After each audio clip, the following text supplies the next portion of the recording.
Everybody, welcome to this channel. Today I'm going to show you how to transfer your DLS account from one device to another device. So it's very simple. You have to just follow my instructions very carefully. First of all, you can see that I'm on the home page of DLS account. Now you can see at the top portion there are many options. At the left section there is a settings button. Click on the settings button. Now still there are 5 options at the bottom part, like game, display, audio, control, and at last advanced.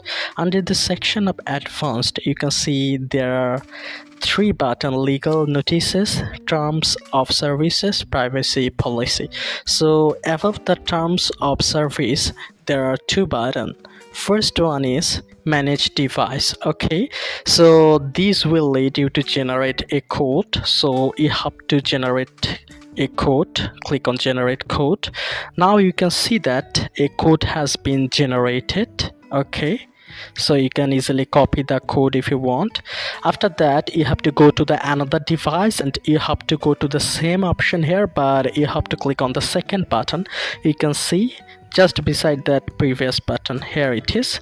You have to just paste the code, and that's all.